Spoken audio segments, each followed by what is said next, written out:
As we mentioned before, here on the Lip, California is facing a terrible drought. And the crisis is such that Governor Jerry Brown has imposed historical water restrictions. But did you know that the booming marijuana farming in Northern California might be making things way worse? The environmental impacts associated with marijuana cultivation appear substantial.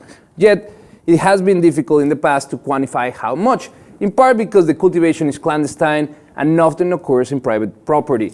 Results indicate that the water demand for marijuana cultivation has the potential to reduce the flow in the streams in the state up to 23%. That's a lot of water to grow with, Nick.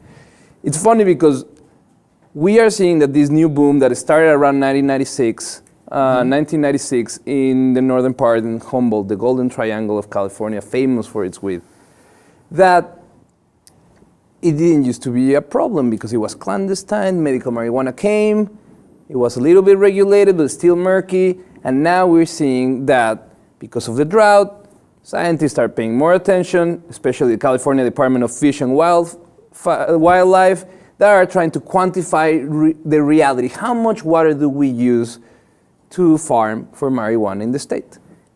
And it's a lot. It's a lot of water that we're using, and they're saying that because of the cycle of production, of growth of the marijuana, that it's exactly the part of the year that it needs the most water, that it's in between May and September, is the time where there's no rain in the state. So it makes things worse, and we are farming millions of plants of marijuana every year in California. Millions and millions of plants. You can't even start to count each plant, right? And each plant, fun fact for you, Jose, I know you love the facts.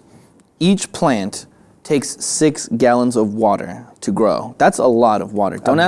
A day. Don't ask why I know that. It's not because I have 75 plants in my basement being grown right now. It's not because of but honestly though, it's ridiculous. But then you start to think, like, wait a minute, well, what about all the other things that we grow? California's known for its agriculture. What about all the other plants? You know, grapes. Grapes Let's talk about for wine. grapes. They need half of the water.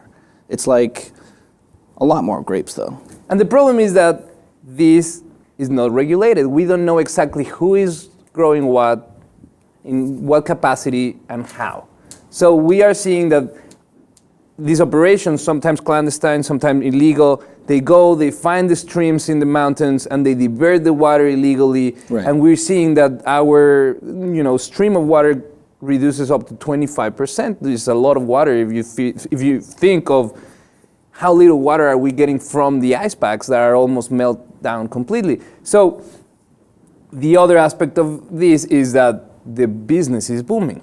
Right. So in one end, you have scientists saying, we need to pay attention to how we grow marijuana outdoors in Northern California because it's helping, it's making it worse. It's not helping, it's making it worse. But at the same time, we are seeing the benefits, the economic benefits of this growing industry that here today in California, it's only medical. But in the future, hopefully pretty soon, we'll see all throughout the country an openness to recreational use, and then we'll see that these operations are gonna blow up. Weed takes a lot of water, I know, but come on, let's not try to pin that and kind of say, we should stop doing. No, I don't think we should stop. No, I don't. No, think not we should you, stop, but a lot of people will take this as an opportunity to be against it, But it's not the issue. We have a lot more people who are wasting water, watering their lawns every day when they shouldn't be doing it, and everybody does that. Almost everyone who has a house has a lawn, right? Yeah. At least weed has some benefits, the money being the main one. At least good stuff comes out of weed. But for example, it's like get a fake lawn, get like fake grass or something. There's other ways around those, And that's why we need the weed. Brown is the new green, and green is the new money. Oh, that's good. We want to know, what do you think? Do you think it's okay they should use the water that they need to grow as much weed as they need in the state? Or should we be more sensitive about the issue and start curbing down the use of water in every sense? Let us know what you think in the comments. And if you haven't, please subscribe to the Lip TV.